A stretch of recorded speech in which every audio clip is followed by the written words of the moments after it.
سب سے پہلے تو یہ ہے کہ پیپلز پارٹی اور ایم کیو ایم دیکھتی رہ گئیں، بلکہ باقی بھی دیکھتے ہی رہ گئے۔ NA-245 کراچی کے ضمنی الیکشن میں تحریک انصاف کے امیدوار نے بڑی لیڈ کے ساتھ میدان مار لیا۔ اب یہ خبر ہے کیا؟ یہ دراصل ایک کانسٹیچوئنسی کی خبر نہیں ہے، یہ کراچی کی خبر نہیں ہے، یہ پورے پاکستان کی خبر ہے۔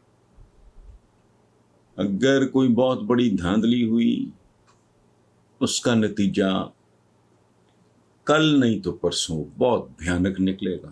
اگر وہ نہ ہوئی تو یہی ان سب کا مقدر ہے۔ یہ جتنے بھی یہ بھانت کے میں کیا کہوں کون لوگ ہیں اکٹھے پھر رہے ہیں، یہ کراچی کا حال ہے تو اندازہ لگائیں پنجاب کا کیا ہوگا۔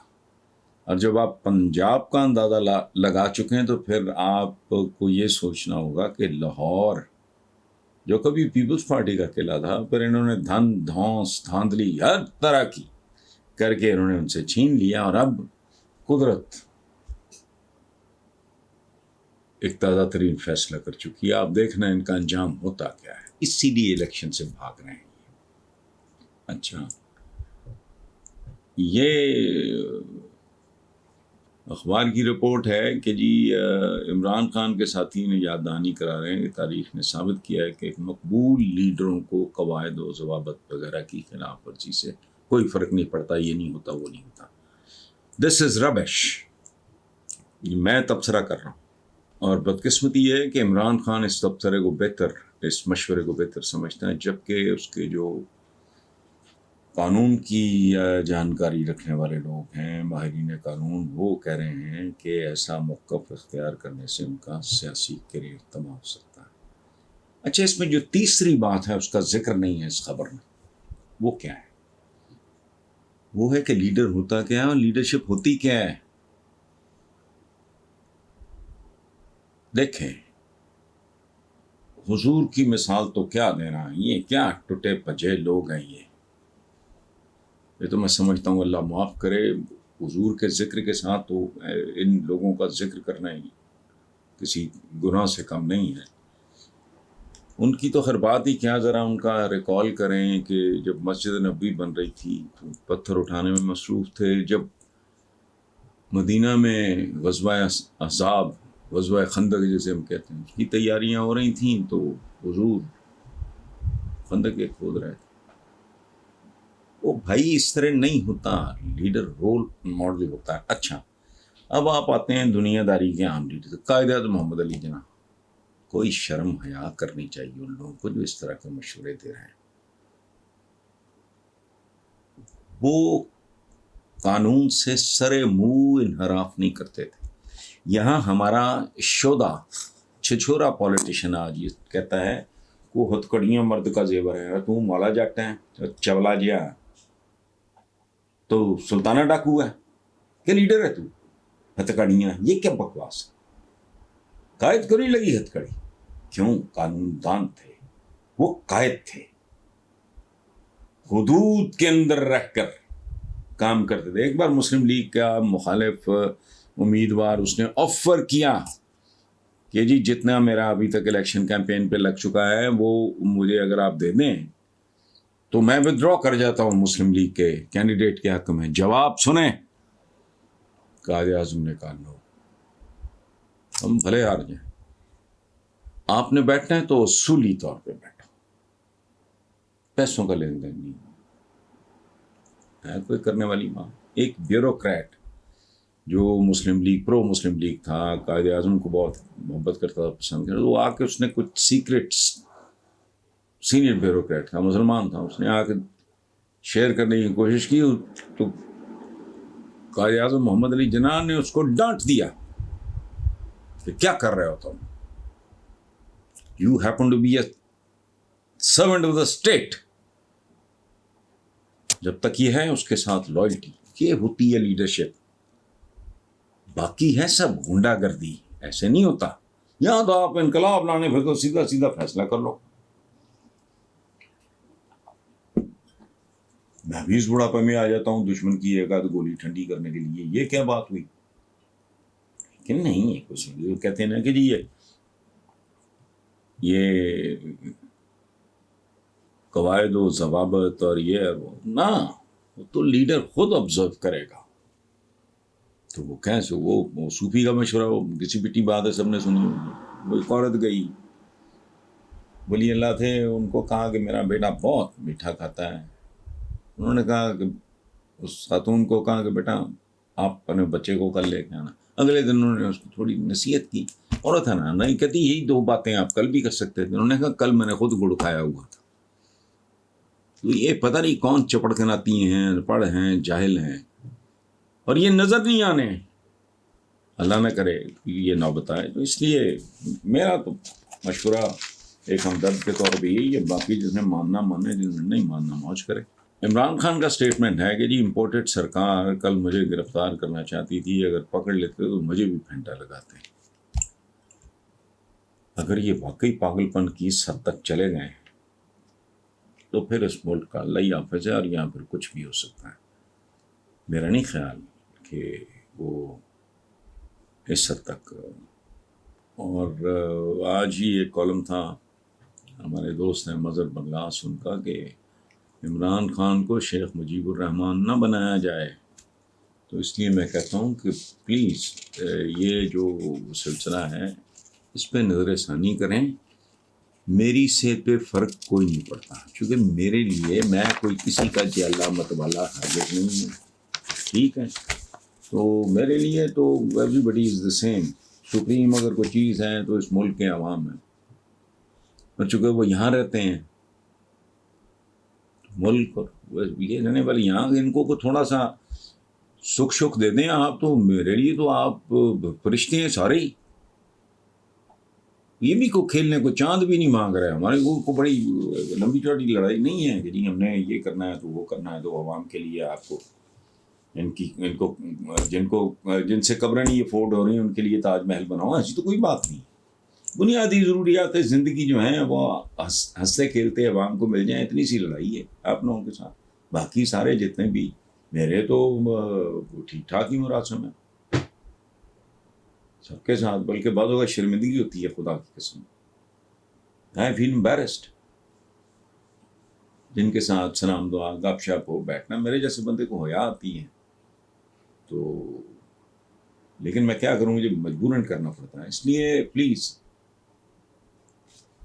ان حرکتوں سے گریز کریں. یہ بہت ضرب کھا کے بہت کچھ سود سمیت واپس کرنا پڑے گا. جواد گردیزی صاحب ہیں جی لاہور سے.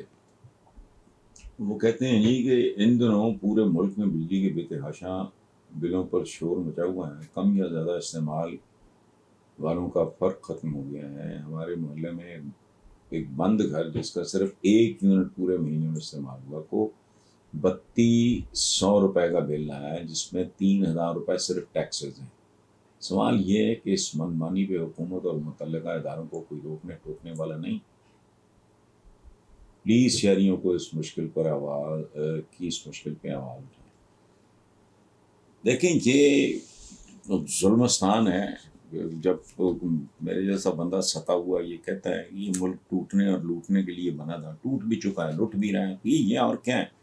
اب آپ نے جو بات کی ہے حیران کن ہے. اچھا میرے ساتھ اپنے ساتھ جھٹکا ہوا ہے بہت بڑا، مجھے نہیں پتا تھا. سچی بات ہے. ایک سرٹن اماؤنٹ آف منی ہے، وہ I gave it to my wife. اس کے بعد مجھے نہیں پتا تھا کیا وہ ذاتی ضروریات کوئی سگریٹ وگریٹ کے لیے میں تھوڑے سے میرے پاس پیسے مجھے نہیں پتا. باہر میں جاتا نہیں ملتا ملاتا میں بہت کم ہوں. باہر جاتے ہیں گھر پہ بسم اللہ جو بھی ہے. میں سولر وغیرہ کا چکر تھا.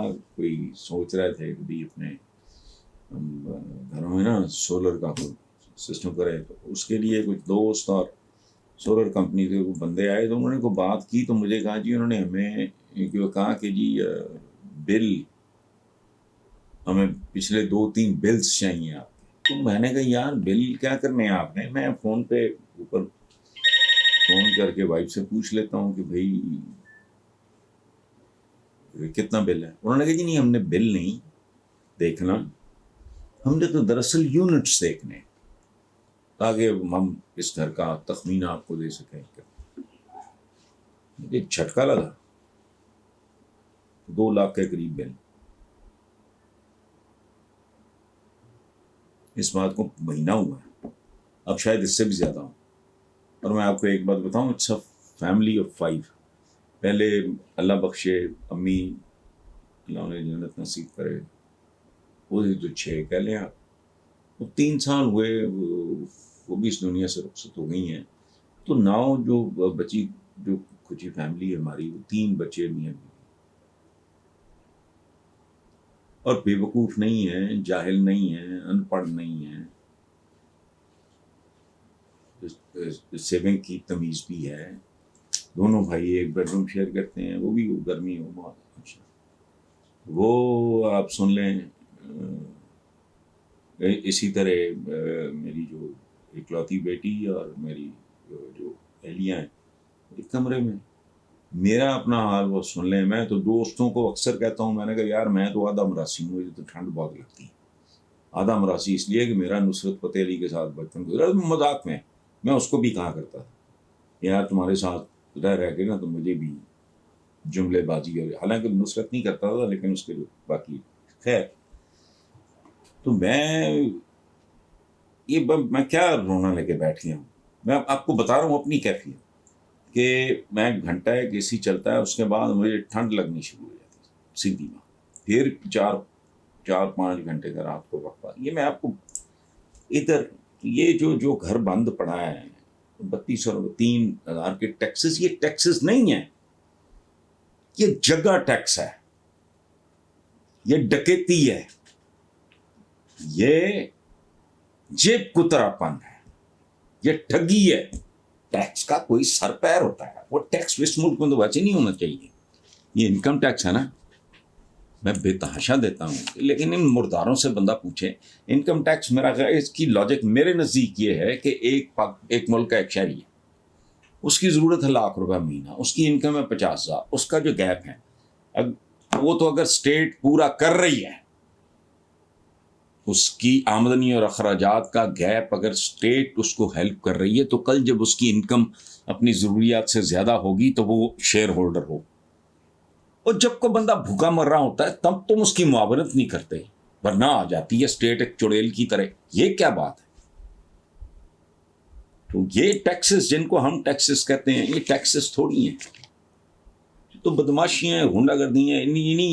یہ جو بجلی کی کمپنیوں سے اللہ جانے اربوں خربوں روپے انہوں نے کمایا. کیا ایگریمنٹ ہے کہ استعمال نہیں بھی ہوگا تو آپ کو ادائیگی ہوگی. یہ عجیب و غریب باتیں. پھانسی گھاٹ بوڑھے ہو گئے ان لوگوں کا انتظار کرتے کرتے، ان کی نوبت ہی نہیں آتی. یہ للو پنجو بیچارے پکڑے جاتے ہیں. یہاں جو ایک آدھ بندے کا قاتل ہے اس کے لیے سزائے موت ہے، جو بندہ کروڑوں کا قتل کرتا ہے وہ عالم پناہ ہے. سو یہ جو آپ نے کہا کہ میں اس پہ آواز اٹھاؤں، میری آواز اٹھانے کی کیا ہوگا؟ ہاں آپ نکلو، 1,00,000-2,00,000 بندہ آ جائے باہر، میں بھی شامل ہو جاتا ہوں اس میں آواز اٹھانے. ایسے میری آواز اٹھانے سے اس سے کیا ہونا ہے؟ یہ جن کا دکھ ہے، جن کا درد ہے، نکلیں. جن کو اتنی تکلیف نہیں ہے وہ بھی اگر ذرا باز امیر ہوں گے تو باہر نکل آئیں گے. تو ایسے نہیں یہ سیدھے ہونے. 75 سال ہو گئے بے وقوف بناتے ہیں لوگوں کو. یوم آزادی 75 تو فلانا، تو کروڑوں روپیہ اس میں کھاؤ کھو جاتے ہیں. کوئی شرم ہے آئی نہیں کس بات کا؟ مطلب تم برسی کو سالگرہ کی طرح مناتے ہو، تو تمہیں کچھ شرم کرنی چاہیے. آدھا ملک توڑوا کے باقی سارا گروی رکھ کے یہ کرتے ہو تم لوگ. لیکن نہیں، قصور ہمارا ہی ہے، ورنہ ان کی کیا جرت ہے. ان کی اینٹ سے اینٹ بجائی ہو نا تو 100 سال ان کی اولادیں غلط کرتے ہوئے ان کو 104 بخار ہو جائے. غلط سوچتے ہوئے کرنا تو دور کی بات، لیکن it is basically our fault. مقبولیت کپتان اور تحریک انصاف کے حصے میں، دوسری طرف یہی تحریک انصاف آئین، قانون اور عدالتوں کسی خاطر میں نہیں لا رہی. کیا یہ مناسب نہیں؟ جی یہ بالکل مناسب نہیں ہے. عاطف محمود صاحب، میں ابھی قائد اعظم کی مثال دیکھ رہا ہوں. میں لیڈر رول ماڈل ہوتا ہے، قائد ہوتا ہے. اگر وہ قانون کا احترام نہیں کرے گا، دیکھو بات سنو، سقراط بھگایا جا سکتا تھا، اس کے چاہنے والے اس کے لیے رونے والے چاہ رہے تھے، اس نے کہا نہیں، مجھے سزائے موت ہی دی ہے نا، زہر کا پیالہ ہی ہے نا، میں پی لوں گا. لیکن میں اپنے ملک کے قانون کا احترام نہیں چھوڑوں گا. یہ اگر ایک شودا ٹائپ ایلیمنٹ ہوتا ہے وہ کہتے ہیں چڑھ جا بیٹا سولی پہ اور کوئی بات نہیں.